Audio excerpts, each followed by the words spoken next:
Hola a todos. Hoy vamos a meternos de lleno en una idea que probablemente cambie la forma en que vemos las noticias, las redes sociales y en general el mundo que nos rodea.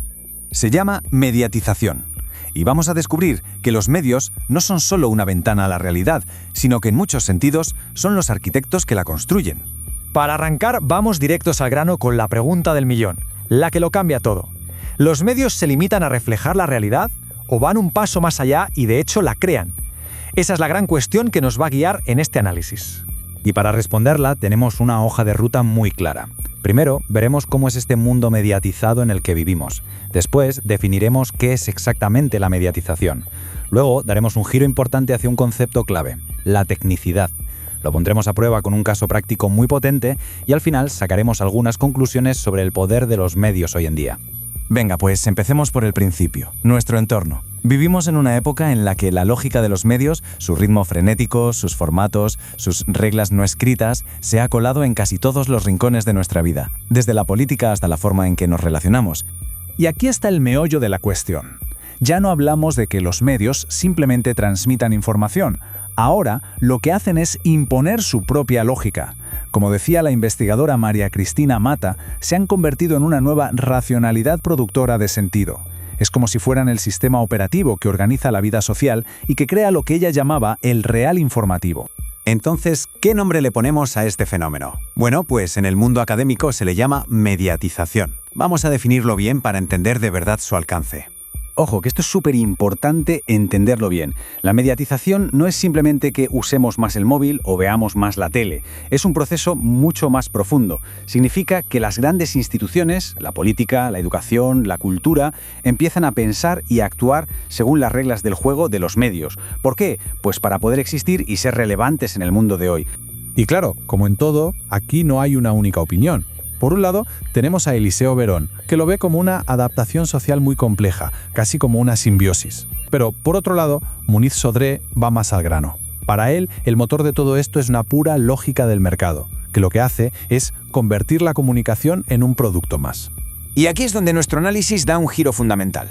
Ahora la cosa se pone de verdad interesante. Vamos a cambiar el foco, vamos a dejar de mirar solo a lo que los medios dicen para empezar a mirar lo que los medios son como tecnología. A ver, parémonos a pensar un momento. Llevamos décadas hablando de la punta del iceberg, los mensajes, las noticias, las historias que nos cuentan. Pero, ¿y si la verdadera clave de todo estuviera debajo de la superficie? ¿Y si el poder no estuviera tanto en el qué nos cuentan, sino en el cómo lo hacen? O sea, en la propia arquitectura de una red social, en el formato de un vídeo corto, en la inmediatez de un tuit. Para entender esto, necesitamos una palabra nueva. Y esa palabra es tecnicidad, un concepto que propuso Jesús Martín Barbero. La tecnicidad, en pocas palabras, nos dice que la tecnología nunca es neutral, no es un simple martillo esperando a que alguien lo use. Cada tecnología que creamos lleva dentro una forma de ver el mundo, de organizarlo, de revelarlo, abriendo unas puertas y, claro, cerrando otras. Esta idea, además, bebe mucho del filósofo Martin Heidegger, y esta cita suya es potentísima. La técnica no es solo un medio para conseguir algo, es un modo de salir de lo oculto. O sea, es una forma de desvelar cosas. La tecnología hace que ciertas verdades, ciertas formas de ver la realidad, de repente salgan a la luz y se hagan visibles. Vale, todo esto suena muy teórico, ¿verdad? Pues vamos a bajarlo a tierra con un caso real que es fascinante. Lo que pasó en las elecciones presidenciales de Brasil en el año 2010. Primero, vamos a ver la mediatización en su máxima expresión. Imaginen la situación. Los grandes medios de comunicación de Brasil, periódicos, radios, televisiones, todos a una se alinearon para crear un discurso único, un real informativo que favorecía descaradamente a un candidato y atacaba sin piedad al otro. Y esto no es una interpretación nuestra, es una declaración en toda regla. La propia presidenta de la Asociación Nacional de Periódicos de Brasil lo admitió así sin tapujos. Dijo que los medios habían asumido el rol de la oposición. Esto es un ejemplo de libro de cómo la mediatización fija la agenda pública. Pero entonces algo rompió el guión. Frente a ese bloque mediático que parecía de granito, surgió un contrapoder. Y aquí es donde vemos la tecnicidad en acción. Un montón de ciudadanos, políticos y periodistas empezaron a usar las herramientas que tenían a mano, blogs, Twitter, foros, para desmontar pieza por pieza esa narrativa oficial. Y lo más interesante es quiénes lo hicieron. No era un movimiento anónimo, eran personas con nombres y apellidos. Había diputados y periodistas, sí, pero también un comerciante o una educadora, gente que usó la propia estructura de la tecnología, su capacidad de conectar y difundir, para darle la vuelta al discurso dominante. El resultado fue como una onda expansiva, una auténtica reconfiguración del debate público.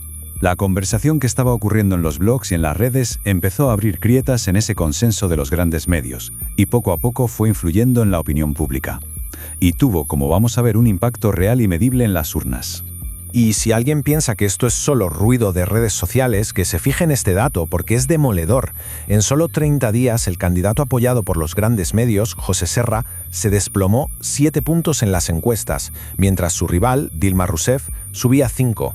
Esto no es un cambio cualquiera, es un vuelco total provocado en gran medida por esa contranarrativa digital. Entonces, ¿con qué nos quedamos de todo esto? ¿Cuál es la gran lección? Pues que tenemos que repensar la idea que tenemos sobre el poder de los medios. El caso de Brasil nos enseña que, aunque la mediatización es muy poderosa, el poder ya no es una calle de un solo sentido. La idea fundamental es esta: la tecnicidad, es decir, el uso consciente de las posibilidades que nos da la propia estructura de la tecnología, nos permite abrir grietas en los discursos que parecen incuestionables. La relación con los medios ya no es una recepción pasiva, es más bien un campo de batalla donde la forma en que nos apropiamos de la tecnología es sencillamente clave. Y cerramos con una pregunta final, una para darle vueltas. Si la tecnología es un modo de sacar de lo oculto, de desvelar verdades, pensemos un momento. En nuestro día a día, con las herramientas que usamos constantemente, ¿qué realidades estamos ayudando a construir? Y, sobre todo, ¿qué otras verdades, a lo mejor más incómodas, están saliendo a la luz gracias a ellas?